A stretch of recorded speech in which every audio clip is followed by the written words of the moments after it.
Hello friends, my name है अभिषेक वर्मा और code मंत्रा web learn में आपका स्वागत है। आज इस लेक्चर में हम बात करेंगे जावा प्रोग्रामिंग लैंग्वेज के एक इंपॉर्टेंट फीचर के बारे में जिसे बोला जाता है प्लेटफॉर्म इंडिपेंडेंसी। अब प्लेटफॉर्म इंडिपेंडेंसी की अगर बात करें, what is the meaning of platform independency? Platform independency का मतलब क्या होता है? तो यहां पर अगर आपको समझना है कि what is the meaning of platform independency, तो इसको समझने के लिए आपको यहां पर सबसे पहले एक वर्ड को समझना पड़ेगा जिसे बोला जाता है प्लेटफॉर्म। अब एक चीज ध्यान दीजिएगा प्लीज, अगर मैं यहां पे वर्ड की बात करूं प्लेटफॉर्म, तो प्लेटफॉर्म का मतलब क्या होता है? अगर आप इसको गूगल पे सर्च करोगे कि what is the meaning of platform, तो वो क्या बोलेगा कि भाई साहब कोई स्टेज जिसके ऊपर आप खड़े होकर कोई स्पीच दे सकते हो, वो क्या कहलाएगा? प्लेटफॉर्म। या फिर मान लीजिए आप रेलवे स्टेशन की बात करोगे, तो रेलवे स्टेशन में जहां पर आप ट्रेन में चढ़ोगे वो क्या कहलाएगा? आपके लिए प्लेटफॉर्म कहलाएगा। वो रियल लाइफ की बातें। बट हम अगर प्रोग्रामिंग की बात करें या कंप्यूटर साइंस की दुनिया की अगर बात की जाए, तो कंप्यूटर साइंस की दुनिया में जो प्लेटफॉर्म वर्ड होता है वो यूज किया जाता है आपके ऑपरेटिंग सिस्टम के लिए। रिमेंबर, जस्ट लाइक अगर आप सभी की बात की जाए तो आपने अभी तक कोई ना कोई ऑपरेटिंग सिस्टम आपके सिस्टम पे यूज किया होगा, चाहे वो विंडोज हो, चाहे लाइनेक्स हो, चाहे मैक हो, चाहे एंड्रॉइड हो। रिमेंबर, एंड्रॉइड की बात करें तो एंड्रॉइड अपने आप में एक ऑपरेटिंग सिस्टम है। डन। अब यहां पर ऑपरेटिंग सिस्टम के बिहेवियर को अपन आगे समझेंगे, मगर उसके पहले मैं आपको वर्ड के ऊपर लेकर आता हूं, और वर्ड क्या है आपका? प्लेटफॉर्म। रिमेंबर, अब प्लेटफॉर्म की अगर बात की जाए तो प्लेटफॉर्म का मतलब क्या होता है? तो सिंपल वर्ड में अगर बात की जाए तो प्लेटफॉर्म को मैं बोल सकता हूं सर्विस प्रोवाइडर। रिमेंबर, मैं आपको एक सिंपल सा एग्जांपल पे लेके आता हूं। जैसे मान लो आपकी बात की जाए तो आपका घर इंदौर में कहीं पर है, और आपके घर से मान लीजिए फॉर एग्जांपल 10 दुकान या 15 दुकान दूर एक दूध वाले की दुकान है। डन। और आपका काम क्या है? आपको वहां से दूध परचेस करना। तो आप क्या करोगे? सवेरे उठोगे, जाओगे और उस दुकान पे जाके 1 लीटर दूध, 2 लीटर दूध, जो भी आपको लाना है वहां जा परचेस कर सकते हो। डन। तो यहां पर अगर उस पर्टिकुलर पर्सन की बात की जाए जिसकी वो दुकान है, तो वो क्या कहलाएगा? वो एक सर्विस प्रोवाइडर है। और उसकी जो दुकान है वो क्या कहलाएगा? एक तरीके से वो एक प्लेटफॉर्म है जहां पर आप जाके मिल्क परचेस कर सकते हो। अब सोचो कि आपके मोहल्ले में कोई भी दुकान नहीं होती, इवन आपके आसपास कोई दुकान नहीं होती, तो आपको क्या करना पड़ता है? आपको अगर मिल्क परचेस करना होता तो आपको आपके पड़ोस में कोई गांव जहां पर गाय भैंसें पाली जाती हैं और जहां पर मिल्क का प्रोडक्शन होता है, वहां पर जाकर आपको दूध परचेस करना होता। डन। मगर उन गांवों और आपके घर के बीच में कौन अवेलेबल है? एक शॉप जहां से आप मिल्क परचेस कर सकते हो। वो क्या है? वो एक प्लेटफॉर्म है जो आपको मिल्क को परचेस करने की फैसिलिटी प्रोवाइड कर रहा है। डन। सेम इट इज, मान लीजिए अगर इंदौर की बात की जाए तो इंदौर से पास में एक एरिया है जिसका नाम है प्रीतमपुर, और वो एक फार्मा जोन है, वहां पे बहुत फार्मा कंपनी अवेलेबल है। डन। अब फार्मा कंपनी का काम क्या है? मेडिसिन या जो भी मेडिकल डिवाइस है उनकी मैन्युफैक्चरिंग करना। डन। सोचिए कि मेरी तबीयत खराब हो गई है और मुझे क्या चाहिए? मेडिसिन चाहिए, और मेरे एरिया में कोई भी मेडिकल शॉप नहीं है, मतलब इवन इंदौर शहर में कोई मेडिकल शॉप नहीं है। तो अगर मुझे दवाइयां चाहिए तो मुझे क्या करना पड़ेगा? मुझे फार्माजोन जाना पड़ेगा जहां से मैं जाके दवाइयों को परचेज कर सकता हूं। मगर ऐसा होता है क्या? नहीं। इस केस में क्या अवेलेबल है? इस केस में आपके घर के पास में एक मेडिकल शॉप अवेलेबल है जो क्या कर रही है? आपको मेडिकल सर्विसेज प्रोवाइड कर रही है। आपको कोई दवाई चाहिए, आप जाओ, पेमेंट करो और सर्विसेज ले लो। डन। तो वो जो मेडिकल शॉप है वो क्या है? वो एक प्लेटफॉर्म है। अगर मैं Amazon की बात करता हूं, फ्लिपकार्ट की बात करता हूं, या फिर किसी अदर वेबसाइट की बात करता हूं, वो क्या है? वो ऑनलाइन शॉपिंग प्लेटफॉर्म है। पहले आप क्या करते थे? पहले आपको अगर मोबाइल परचेस करना होता था, आप किसी दुकान पे जाते थे, 10-15 मोबाइल देखते थे, और उन मोबाइल में से आपके काम का मोबाइल आप पेमेंट देके परचेस कर लेते थे। डन। बट ऑनलाइन शॉपिंग में क्या हो गया कि आप घर बैठे बैठे हजारों लाखों ऑप्शन देख सकते हो, और उन लाखों ऑप्शन में से आपके काम का जो ऑप्शन है आप उसको चूज कर सकते हो, उसका पेमेंट करोगे, उसको घर ले आओगे। डन। मतलब आपको दुकान तक जाने की जरूरत भी नहीं है, आपके घर पे डिलीवरी हो जाएगी। तो यहां पे Amazon क्या है? वो एक सर्विस प्रोवाइडर है, वो एक प्लेटफॉर्म है। तो प्लेटफॉर्म का मतलब होता है सर्विस प्रोवाइडर। कोड मंत्रा की बात करें तो कोड मंत्रा क्या है? Code Mantra is online training provider. मतलब कोड मंत्रा एक ऑनलाइन ट्रेनिंग प्लेटफॉर्म है जहां पर आप घर बैठे ऑनलाइन ट्रेनिंग ले सकते हो। डन। तो यहां पर सिंपल वर्ड में अगर बात की जाए तो प्लेटफॉर्म का मतलब होता है सर्विस प्रोवाइडर। अब यहां पर अगर मैं कंप्यूटर की दुनिया में बात करूं तो कंप्यूटर की दुनिया में प्लेटफॉर्म का क्या रिलेशन है? यहां पर कौन सर्विस प्रोवाइडर है? तो नॉर्मली मान लीजिए कि आपने कोई प्रोग्राम बनाया, डन। मान लो आप सभी की बात करें, आप सभी एक डेवलपर हो और आपने एक प्रोग्राम बनाया, एक मान लीजिए मीडिया प्लेयर। किस टाइप का मीडिया प्लेयर? मान लो एक, जैसे आपने यूज किया होगा VLC मीडिया प्लेयर, तो वैसे एक मीडिया प्लेयर अवेलेबल है जो आपने खुद ने बनाया है। डन। अब एक चीज ध्यान रखना, अगर मैं VLC मीडिया प्लेयर की बात करूं तो VLC मीडिया प्लेयर क्या करेगा? VLC मीडिया प्लेयर का काम क्या भैया? VLC मीडिया प्लेयर का काम है कि आप उस पर वीडियो प्ले कर सकते हो, अगर आप चाहो तो कोई गाना यूज कर सकते हो, मतलब कुछ ऑडियो प्ले कर सकते हो, अगर आप चाहो तो उसके ऊपर कोई इमेजेस को भी ओपन कर सकते हो, आप स्लाइड शो चला सकते हो VLC मीडिया प्लेयर के ऊपर। डन। तो ये सारे फीचर्स VLC मीडिया प्लेयर पे अवेलेबल है। डन। इवन इसमें नेटवर्किंग का ऑप्शन भी होता है कि आप इंटरनेट पर रखी हुई फाइल को भी एक्सेस कर सकते हो। डन। तो यहां पर VLC मीडिया प्लेयर एक एप्लीकेशन है जिसका यूज करके आप किसी वीडियो, ऑडियो, इमेज या नेटवर्क पे रखे हुए डेटा को, नेटवर्क पे रखे हुए वीडियो को प्ले कर सकते हो। डन। ये VLC मीडिया प्लेयर की क्वालिटी होती है। डन। अब प्रॉब्लम क्या है? अगर मैं VLC मीडिया प्लेयर को यूज करूंगा तो मुझे क्या करना है? वीडियो प्ले करना है। अब वीडियो अगर मैं प्ले करता हूं तो वीडियो कहां प्ले होगा? आपकी आउटपुट स्क्रीन पर, आपकी मॉनिटर स्क्रीन पे, आपके लैपटॉप स्क्रीन पर। डन। और आपकी जो लैपटॉप स्क्रीन है वो एक हार्डवेयर है। डन। अगर VLC मीडिया प्लेयर को मैं यूज करूंगा तो वो कहीं ना कहीं इंटरनली मेरे कंप्यूटर की मेमोरी का यूज करेगा। डन। अगर मैं उसका यूज करता हूं तो मेरे सिस्टम में जो साउंड जैक होता है, जहां से ऑडियो आउटपुट जनरेट होता है, उसका यूज करेगा। अगर मान लीजिए मैं नेटवर्क का यूज करता हूं तो वो मेरे इंटरनेट कनेक्टिविटी का भी यूज करेगा। तो इंटरनेट कनेक्टिविटी के लिए जो आपका लैन पोर्ट होता है, आपकी जो वाईफाई डिवाइस होती है, वो सब क्या है? वो हार्डवेयर हैं। रिमेंबर। तो अगर मैं किसी भी एप्लीकेशन को यूज करता हूं तो वो एप्लीकेशन बैकग्राउंड में आपके सिस्टम में रखे हुए हार्डवेयर का यूज करता है। जैसे मान लीजिए कि आपकी बात की जाए तो मान लो ये आपका कंप्यूटर है, इस कंप्यूटर की बात की जाए तो ये आपकी आउटपुट स्क्रीन हो गई, ये आपका मान लीजिए CPU हो गया, इसके अंदर क्या लगी है? मान लीजिए रैम लगी हुई है, इसके अलावा हार्ड डिस्क लगी हुई है और भी अलग अलग चीजें लगी हुई हैं।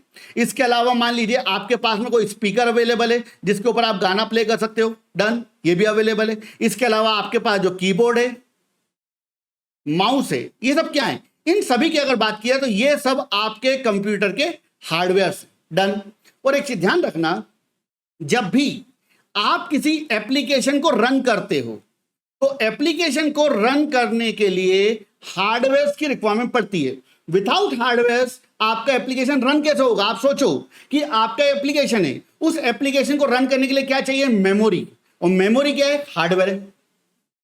अगर आपको गाना प्ले करना है तो गाने को प्ले करने के लिए क्या चाहिए आपको? स्पीकर या साउंड जैक। वो क्या है? हार्डवेयर है। अगर आपको कोई वीडियो चलाना है तो वीडियो चलाने के लिए आपकी स्क्रीन के ऊपर, आपकी जो स्क्रीन है, सॉरी, वो क्या है? वो एक हार्डवेयर है। डन। ऑडियो प्ले करना है तो उसके लिए आपको एक हार्डवेयर लगेगा। मतलब कोई भी एप्लीकेशन अगर आप यूज कर रहे हो तो वो एप्लीकेशन बैकग्राउंड में किसका यूज करती है? आपके सिस्टम के हार्डवेयर का। बट प्रॉब्लम यहां पर यह है कि हमारा जो एप्लीकेशन होता है वो एप्लीकेशन इतना पावरफुल नहीं होता है कि वो आपके हार्डवेयर से डायरेक्टली कम्युनिकेट कर पाए। रिमेंबर, ध्यान रखना। तो इस केस में हमारे एप्लीकेशन, जो भी एप्लीकेशन आपने बनाया, जो भी प्रोग्राम आपने बनाया, और हमारे हार्डवेयर, इनके बीच में एक लेयर वर्क करती है। डन।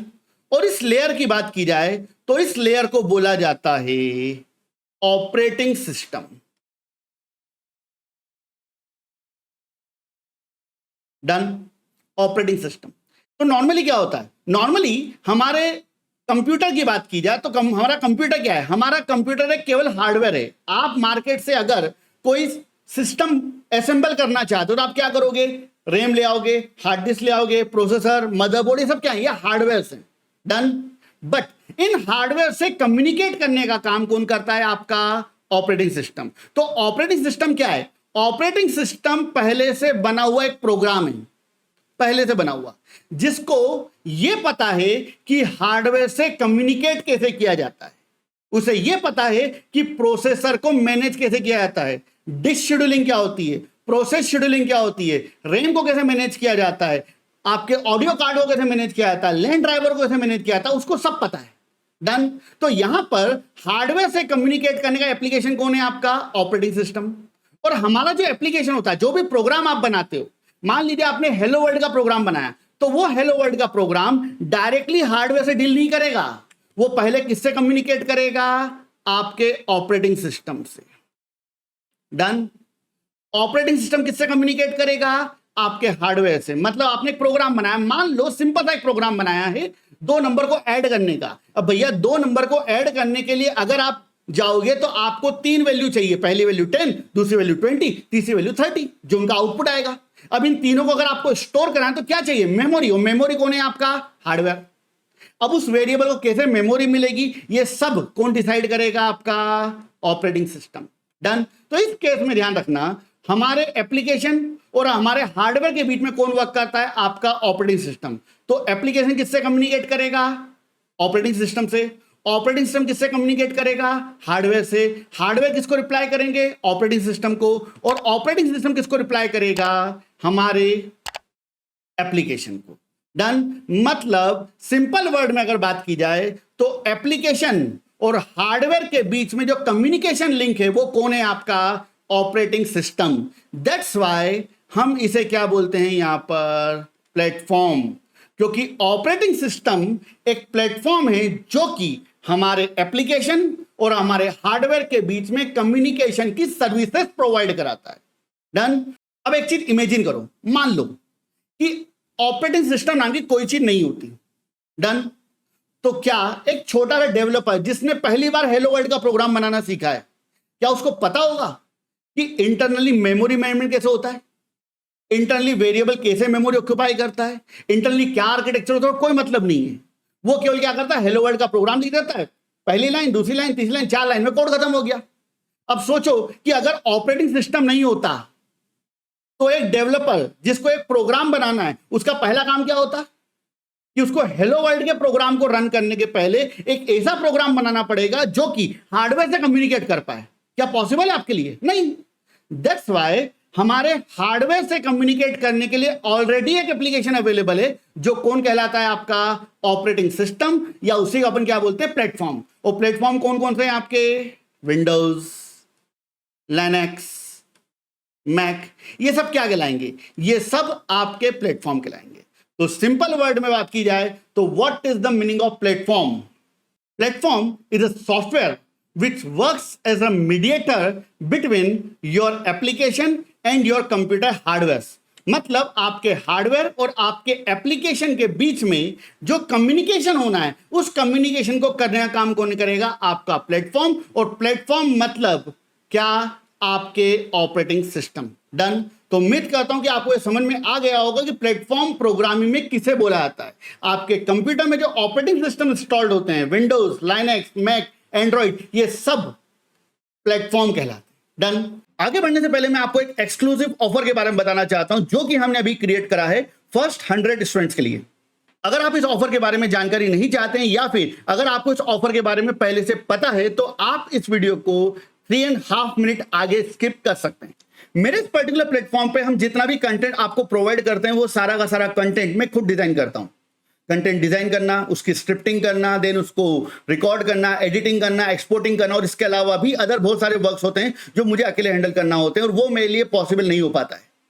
दैट्स वाई हमारा नेक्स्ट टारगेट ये है कि हम आपके लिए ज्यादा से ज्यादा बेटर कंटेंट डिजाइन कर पाए, और इसी मोटिव को अचीव करने के लिए हमें यहां पर एक बेटर टीम की रिक्वायरमेंट है और साथ ही साथ कुछ रिसोर्सेज की रिक्वायरमेंट है जिसका यूज करके हम आपके लिए बेटर से बेटर कंटेंट डिजाइन कर पाएंगे। दैट्स वाई हम आप सभी के लिए यहां पर एक एक्सक्लूसिव फंड रेजिंग ऑफर लेकर आए हैं जिसमें कोड मंत्रा प्लेटफॉर्म पर जितने भी प्रीमियम कोर्सेज जिन्हें मैं डिजाइन करूंगा उन सारे कोर्सेज का एक्सेस आपको मात्र 10,000 रुपए में मिलेगा, और जिनकी वैल्यू मोर देन 1.5 लाख रुपए से ज्यादा होगी।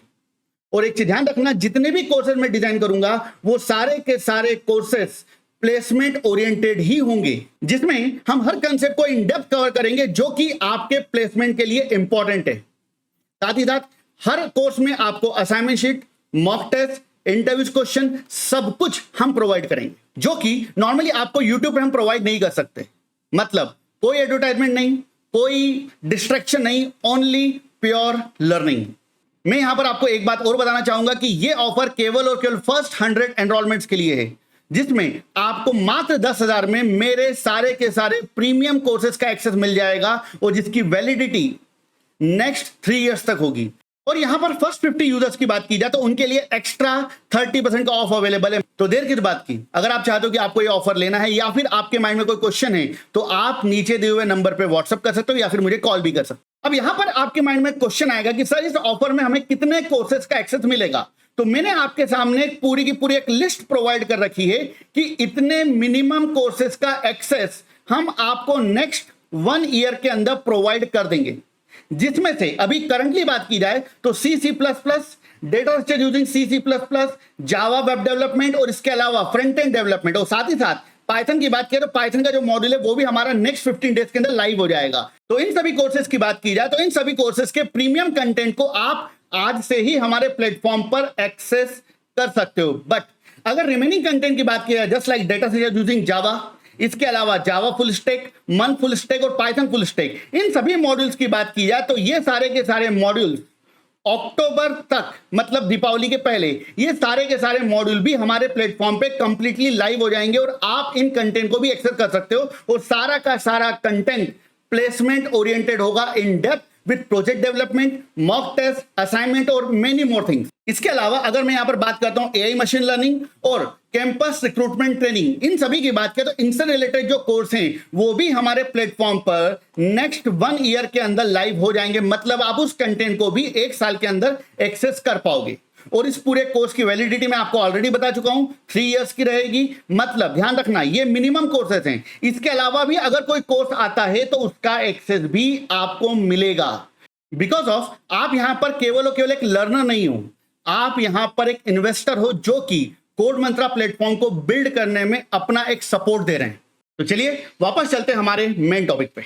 अब ध्यान दीजिएगा प्लीज, यहां पर एक इंपॉर्टेंट वर्ड अवेलेबल है, वो वर्ड क्या है आपका, प्लेटफॉर्म इंडिपेंडेंसी। अब प्लेटफॉर्म इंडिपेंडेंसी की अगर बात करें, प्लेटफॉर्म इंडिपेंडेंसी क्या होता है इसको समझने के पहले आपको यह समझना पड़ेगा कि प्लेटफॉर्म डिपेंडेंसी क्या होती है। रिमेंबर, तो देखिए प्लेटफॉर्म डिपेंडेंसी को समझने के पहले मैं यहां पर जितने भी स्टूडेंट अवेलेबल हैं मैं ये मान के चलूंगा कि आप सभी को एटलीस्ट सी लैंग्वेज आती होगी। C++ नहीं आता, इट्स ओके, क्योंकि C++ के जितने भी ऑब्जेक्ट ओरिएंटेड प्रिंसिपल्स हैं उन्हें हम यहां पर डिटेल में डिस्कस करेंगे, बट एटलीस्ट सी लैंग्वेज का आइडिया होना आपको जरूरी है। चलिए आगे बढ़ते हैं। अब यहां पर अगर मैं सी लैंग्वेज की बात करूं तो सी लैंग्वेज को प्लेटफॉर्म डिपेंडेंट प्रोग्रामिंग लैंग्वेज बोला जाता है। क्यों बोला जाता है समझने की कोशिश करते हैं। तो जैसे मान लीजिए आप सभी की बात की जाए तो आप सभी ने C++ में कोडिंग कर रखी है। तो मान लो मैं किसी पर्सन की बात कर लेता हूं, ये कोई भाई साहब है, डन।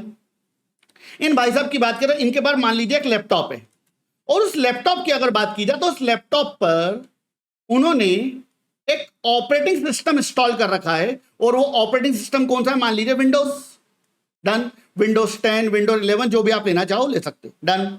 अब यहां पर विंडोज की बात की जाए तो विंडोज में इन्होंने एक कंपाइलर इंस्टॉल कर रखा है सी लैंग्वेज में प्रोग्रामिंग करने के लिए। और उस कंपाइलर की बात की जाए तो उस कंपाइलर का नाम क्या है भाई साहब, GCC। तो एक कंपाइलर हो गया, ये कंपाइलर कौन है आपका, GCC कंपाइलर, बात खत्म। और अब यहां पर क्या हुआ कि जो हमारे भाई साहब है इनका नाम क्या है, मान लीजिए अजय।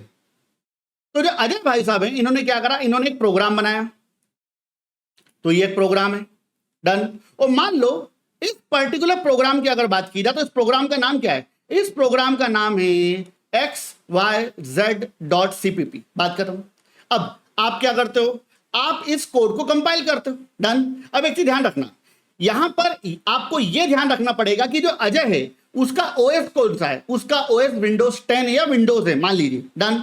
अब यहां पे अजय ने क्या करा, अजय ने इस प्रोग्राम को कंपाइल किया, डन। तो अगर अजय को यह प्रोग्राम कंपाइल करना तो क्या करेगा अजय, अजय यहां पे लिखेगा GCC और उसके बाद में आपके प्रोग्राम का नाम, तो प्रोग्राम का नाम क्या है भैया आपका xyz.cpp, बात खत्म, डन। और अजय ने क्या प्रेस करा, एंटर। और जैसे अजय यहां पर एंटर प्रेस करेगा तो यहां पर अजय को एक नई फाइल मिलेगी और इस पर्टिकुलर फाइल की बात की जाए तो इस फाइल का नाम क्या होगा आपका a.exe, डन। अब पॉइंट को ध्यान समझना, ये जो फाइल मिली आपको, ये फाइल कौन सी है, ये फाइल एग्जीक्यूटेबल फाइल है आपकी, मतलब जिसको आप रन करते हो फाइल कौन है आपकी a.exe। अब प्रॉब्लम समझना है यहां पे, अजय की अगर बात की जाए तो अजय कौन से ओएस पे काम कर रहा था, विंडोज, डन। अब अजय ने क्या करा, अजय ने प्रोग्राम बनाया, कंपाइल करा, EXE फाइल मिल गई और इस EXE फाइल को क्या करा, रन किया। एकदम बेहतरीन तरीके से, बढ़िया तरीके से आपका प्रोग्राम रन हो रहा है, कोई इशू नहीं आएगा। बट प्रॉब्लम क्या है? प्रॉब्लम यहां पर यह है कि अजय ने क्या करा, इस प्रोग्राम को, ये जो प्रोग्राम था, इस प्रोग्राम को अपनी पेन ड्राइव में डाला। डन, ये उनकी पेन ड्राइव है और इस पेन ड्राइव में इस प्रोग्राम को डाला और इस पेन ड्राइव को लेके गया अपने दोस्त के पास में। और मान लो अजय का एक दोस्त है, इस दोस्त का नाम मान लीजिए फॉर एग्जांपल है संजय। डन, अब संजय के पास लेके गया। अब संजय की बात की जाए तो संजय के पास भी अपना एक लैपटॉप है और इस लैपटॉप की बात की जाए तो मान लो इस लैपटॉप पर एक ओएस अवेलेबल है, उस ओएस का नाम क्या है, आपका मैक। डन, अब प्रॉब्लम क्या होगी? प्रॉब्लम यह होगी कि ये जो EXE फाइल है जो अजय के सिस्टम पे प्रॉपर्ली रन हो रही थी, वही EXE फाइल अगर मैं इस संजय के सिस्टम पे रन करने की कोशिश करूंगा तो ये फाइल इस सिस्टम पे रन नहीं होगी, क्योंकि ये जो प्रोग्राम हमने बनाया था, ये प्रोग्राम विंडोज ऑपरेटिंग सिस्टम के अकॉर्डिंग डिजाइंड है। और ये जो EXE फाइल बनी है, ये भी किस OS के अकॉर्डिंग बनी हुई है, आपके विंडोज। और आप इस EXE फाइल को रन कहां करना चाहते हो, मैक पीसी पर। और इस केस में ये फाइल यहां पर रन नहीं होगी। मान लो इसका कोई एक और फ्रेंड होता, ये एक और फ्रेंड है, मान लीजिए इसका नाम क्या, मान लो फॉर एग्जांपल पंकज। अब पंकज की बात की जाए तो पंकज भाई साहब ने अपने सिस्टम पर एक OS डॉल रखा, मान लीजिए फॉर एग्जांपल लाइनक्स। तो ये वाली फाइल यहां पर भी रन नहीं होगी। क्यों? क्योंकि फाइल किस OS के अकॉर्डिंग डिजाइंड है, आपके विंडोज या विंडोज 10। डन, दैट्स व्हाई हम क्या बोलेंगे कि सी लैंग्वेज, सी और C++ कैसी प्रोग्रामिंग लैंग्वेज है, प्लेटफॉर्म डिपेंडेंट या प्लेटफॉर्म इंडिपेंडेंट? प्लेटफॉर्म डिपेंडेंट, क्योंकि C और C++ में अगर आपने कोई प्रोग्राम बनाया है तो वो प्रोग्राम केवल उसी OS को सपोर्ट करेगा जिस OS के लिए उसको डिजाइन किया गया है। डन, उसको अगर आपने विंडोज के लिए डिजाइन किया है तो विंडोज पे वर्क करेगा।